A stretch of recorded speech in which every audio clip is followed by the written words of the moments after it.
Okay, क्या है हमारे चैप्टर का नाम इलेक्ट्रिकल कैपेसिटेंस। और इलेक्ट्रिकल कैपेसिटेंस समझने से पहले मैंने क्या एक चीज लिखी, that Q is directly proportional to V. ठीक है, now what is Q? Q is charge, हमने पढ़ा है symbol of charge is Q. And what is V? V is potential difference. ठीक है, और electrostatic potential you can say. So potential difference क्या होता था? Work done on a charge to move it from one point to another point. ये हम पढ़ चुके हैं कि पोटेंशियल डिफरेंस क्या होता है कि किसी चार्ज के ऊपर कितना काम करना पड़ेगा उसको एक पॉइंट से दूसरे पॉइंट तक लेके जाने के लिए। सिमिलरली हम इलेक्ट्रोस्टैटिक पोटेंशियल के लिए भी वी ही सिंबल यूज करते हैं। इलेक्ट्रोस्टैटिक पोटेंशियल क्या होता है कि कितना वर्क डन करना पड़ेगा हमें किसी चार्ज को इन्फिनिटी से किसी एक पॉइंट तक लेके आने के लिए। सो बेसिकली पोटेंशियल दोनों ही केसेस में क्या है? Work done on a charge. अगर वो इन्फिनिटी टू अ पॉइंट है कि बहुत ज्यादा डिस्टेंस से, इनफाइनाइट बहुत दूर से किसी एक पॉइंट तक लेके आने का काम है, तो वो इलेक्ट्रोस्टैटिक पोटेंशियल है। ठीक है, and if it is from one point to another point then वो पोटेंशियल डिफरेंस है हमारे पास।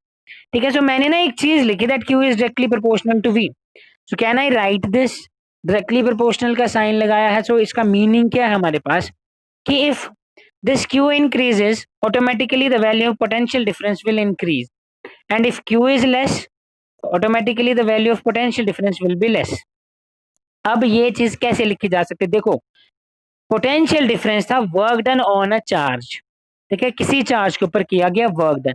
अब अगर मान लो चार्ज ज्यादा हो जाए, तो जितना ज्यादा चार्जेस होंगे उतना ही ज्यादा वर्क डन करना पड़ेगा। इट इज ऑब्वियस, जितने ज्यादा चार्जेस होंगे हमें उतना ही ज्यादा क्या है? वर्क डन करना पड़ेगा। So I can write it that Q is directly proportional to V. ठीक है, नाउ वी नो दैट ये जो प्रोपोर्शनैलिटी का साइन हम रिमूव करते हैं, सो ऑलवेज हम वहां पे क्या लगाते हैं? एक कांस्टेंट ऑफ प्रोपोर्शनैलिटी। अगर हम ओम्स लॉ करते हैं तो हम वहां पे रेजिस्टेंस यूज कर लेते हैं, where are is the constant of proportionality. ठीक है, वैसे हम ग्रेविटेशनल वाला करते थे, न्यूटन लॉ ऑफ ग्रेविटेशन से हमने ग्रेविटेशनल फोर्स निकाली, तो वहां हमने कांस्टेंट ऑफ प्रोपोर्शनैलिटी जी लगा लिया था। ठीक है, तो बेसिकली क्या होता है जब हम ये प्रोपोर्शनैलिटी का साइन हटाते हैं उसकी जगह क्या लगाते हैं? एक constant of proportionality. And here the constant of proportionality is C, and where C is your capacitance. ठीक है, सी क्या है हमारे पास? Here C is electrical capacitance. अब ये इलेक्ट्रिकल कैपेसिटेंस क्या होती है? बेसिकली कैपेसिटेंस का मतलब है किसी भी मटेरियल की वो प्रॉपर्टी या किसी भी मटेरियल की वो कैरेक्टरिस्टिक्स जिसकी वजह से वो अपने अंदर चार्ज स्टोर कर सके। ठीक है, it is a property of the material due to which it can store charge, और simply we can say it can store the electric charge और इलेक्ट्रिक एनर्जी। ठीक है, क्या बोला हमने? It is the property of the material due to which it can store charges in it. For example, आपको पता है हम चार्जेस को स्टोर कर सकते हैं। We can store charges in form of batteries, we can store charges in cells. हम क्या करते हैं? अपनी चार्जेस को स्टोर कर लेते हैं ना, सो दैट हम उनको बाद में फर्दर यूज कर सकें। ठीक है, तो वहां पे वो क्या है? एज अ कैपेसिटर भी एक डिवाइस है जो इसी यही सेम काम करता है, वो भी चार्ज को स्टोर ही करता है। Means if you want to store any charge ना, यू नीड अ कैपेसिटर।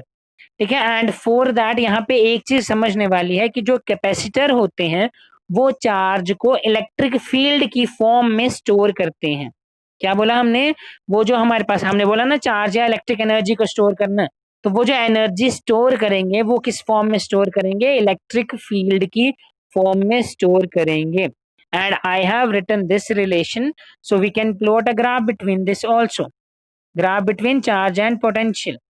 ठीक है, so here suppose on vertical axis charge is taken, horizontal axis potential is taken। अब है क्या दोनों के बीच में?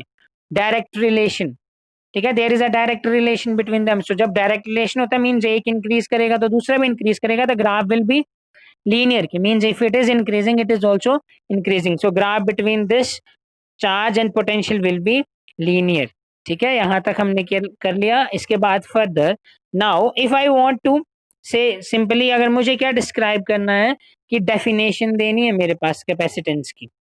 देखो, मैंने आपको पहले भी बताया है कि जब हमने डेफिनेशन देनी होती है तो हम क्या करते हैं? बाकी टर्म को वन कंसीडर कर लेते हैं। सो यहाँ पे बाकी साथ में कौन सी टर्म लगी हुई है? Potential difference. मैं उसको क्या कंसीडर कर लूंगा? वन। सो मेरी डेफिनेशन क्या बन जाएगी, देखो नाउ इफ v इज 1, अगर मैं क्या कंसीडर कर लूं, इफ पोटेंशियल डिफरेंस को कितना कंसीडर कर लूं, 1 कंसीडर कर लूं, ठीक है, then I can write q equals to c, लिखा जा सकता है कैपेसिटेंस चार्ज के इक्वल। सो वहां से डेफिनेशन क्या बन जाएगी हमारे पास कि the capacitance of the capacitor is numerically equal to the charge.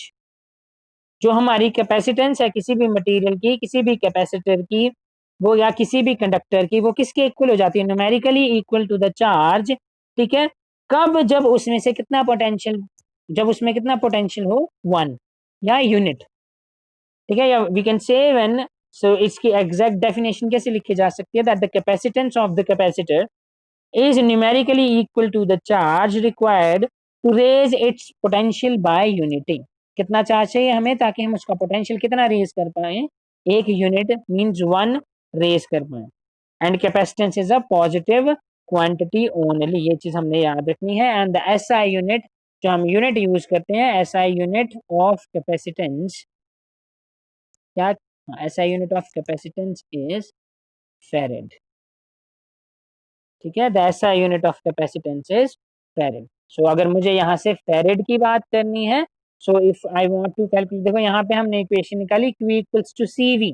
So if I want to calculate C, then it will be Q by V, यही आएगा, बिकॉज V यहाँ पे इसके साथ क्या था, मल्टीप्लाई हो रहा है, जब इक्वल टू की दूसरी साइड पे जाएगा तो डिवाइड हो जाएगा। तो हमारे पास क्या आ गया, कैपेसिटेंस किसके इक्वल आ गया, Q अपॉन V के इक्वल आ गया।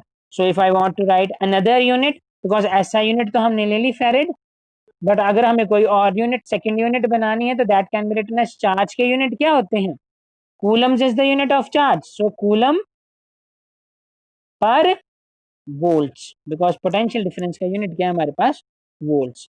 सो this is our capacitance. Capacitance क्या होती है, property of a material due to which it can store charges और स्टोर इलेक्ट्रिकल एनर्जी। और वो स्टोरेज किसकी फॉर्म में करता है, in the form of electric field की फॉर्म में वो स्टोर करता है।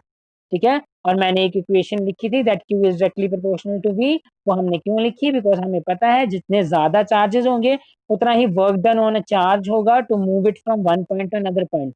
जितना ज्यादा Q उतना ही ज्यादा V। सो मीन्स वो डायरेक्ट रिलेशन था। डायरेक्ट रिलेशन को ग्राफिकली इस तरह से शो किया जा सकता है कि अगर V इंक्रीज कर रहा है तो चार्ज भी इंक्रीज करेगा। सो लीनियर ग्राफ आ गया उसके बीच में। उसके बाद हमने डेफिनेशन की बात करी, तो it is easy to give a definition. Definition कैसे देते हैं हम, कि जो साथ में एक टर्म है उसको यूनिट मान लो, 1 मान लो। तो अगर मैंने V को यूनिट मान लिया तो कैपेसिटेंस किसके इक्वल आ गई, Q के। तो वहां से simple definition we can write that electrical capacity क्या है, is numerically equal to the charge required to raise the potential by unity. कि हमें पोटेंशियल को कितना है, यूनिट पोटेंशियल बनाना है, उसको इतना रेज करना है। ठीक है, हाँ कुछ चीजें जो आगे न्यूमेरिकल्स में यूज हो सकती हैं, दैट इज हमें पता होना चाहिए दैट किसके इक्वल होता है। सो एक तो होगी इसकी बेसिक यूनिट इज फेरेड।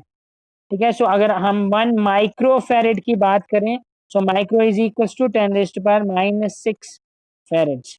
अगर हम 1 मिली फेरेड की बात करें, सो मिली कितना होता है, 10⁻⁻³ फेरेड्स। ठीक है, सो ये हम वहां से कर सकते हैं। ठीक है, नाउ नेक्स्ट जो आपके पास टॉपिक आ रहा है दैट इज कैपेसिटी।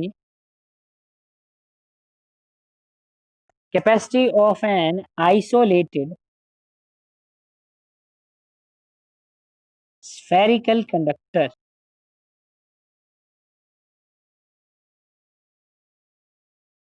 देखो एक कंडक्टर लिया जो आइसोलेटेड, आइसोलेटेड का मतलब है कि उसको बाहर की चीजों से, बाहर की फिजिकल क्वांटिटी से फर्क नहीं पड़ेगा।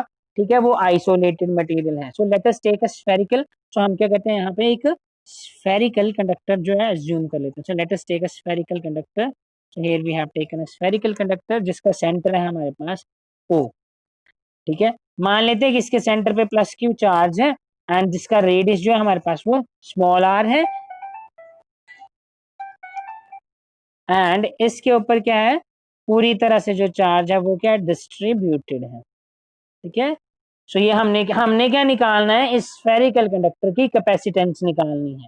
ठीक है, स्फेरिकल कंडक्टर था तो स्फेरिकल इन शेप ले लिया विद सेंटर पॉइंट O, उसका रेडियस हमने r ले लिया and we have taken +Q charge जो कहाँ पे प्लेस है, उसके सेंटर पे। And also positive charges distributed on it, उसके साथ यूनिफॉर्मली जो है पॉजिटिव चार्ज जो है वो डिस्ट्रीब्यूट किया है हमने। ठीक है। नाउ ये सेम चीज हमने की थी when we have in chapter second, जब हम पोटेंशियल के लिए कर रहे थे। ठीक है, जब potential of a spherical conductor हमने निकाला था वहां पे स्फेरिकल के लिए, एंड दैट पोटेंशियल इज, अब ये चीजें हमने पहले एक्सप्रेशन कर किया इसके लिए पूरा, दैट वो हमारे पास कितना था, Q upon 4 pi epsilon nought R. वहां भी हमने क्या लिया था, एक स्फेरिकल कंडक्टर लिया था जिसका सेंटर ओ था, चार्ज उस पर क्यू प्लेस था, रेडियस उसका आर था। वहां हमने पूरे इलेक्ट्रिक पोटेंशियल के लिए क्या किया था, एक एक्सप्रेशन फाइंड आउट किया था, और वहां से हमने क्या निकाला था, Q is Q V is equal to Q upon 4 pi epsilon nought R, ये रिलेशन निकाला था हमने। ठीक है। Also we know Q equals to C V, ये हमने अभी पीछे डिस्कस किया, एंड कैपेसिटेंस किसके इक्वल हो जाएगी, Q बाय V के। ठीक है, तो मेरे पास कैपेसिटेंस किसके इक्वल है, Q बाय V के, एंड V कितना है स्फेरिकल के लिए, ये हमने प्रीवियसली किया हुआ है। Let it be equation number 1, it be equation number 2। ये potential, electric potential for spherical conductor निकाल के आए हैं हम इन सेकंड चैप्टर और ऑफ आर यूनिट। सो वहां से हम, मैं V की जगह ये चीज लिख सकता हूँ, सो आई कैन राइट इट। तो मेरे पास कैपेसिटेंस कितनी आ जाएगी, Q अपॉन V की जगह क्या आ गया, Q divided by 4 pi epsilon nought R, तो वो क्या ऊपर चला जाएगा, so it will be 4 pi epsilon nought R, यहाँ आ गया। Q कैंसिल आउट हो गया, and the capacitance of an isolated spherical conductor is 4 pi epsilon nought R. ये आ गई आइसोलेटेड कंडक्टर के लिए capacitance, where 4 pi epsilon nought R constants, you know that, and R क्या आ गया, the radius of the spherical conductor. ठीक है, so from this we can simply, we can clearly write it that capacitance किसके directly proportional आई, radius के directly proportional है। मतलब जितना स्फेरिकल, जो भी हम स्फेरिकल सरफेस लेंगे, जितना उसका रेडियस लिया जाएगा उतनी ही ज्यादा उसकी क्या हो जाएगी, कैपेसिटेंस। तो आपका एमसीक्यू टाइप में इस तरीके से क्वेश्चन आ सकता है, that what will happen if the radius of the sphere is greater, the larger will be the radius of the sphere, the capacitance will be. तो जितना ज्यादा स्फेरिकल सरफेस का रेडियस ज्यादा होगा, उतना ही ज्यादा हमारे पास कैपेसिटेंस भी ज्यादा आने वाला, बिकॉज रिलेशन क्या था, डायरेक्ट रिलेशन आया है हमारे पास, C is directly proportional to R. ठीक है। Now next topic is capacitance, capacitor and its principle, and that is important कि what is a capacitor और उसका principle क्या है, on which principle does it works. So capacitor and its principle. Okay, wait.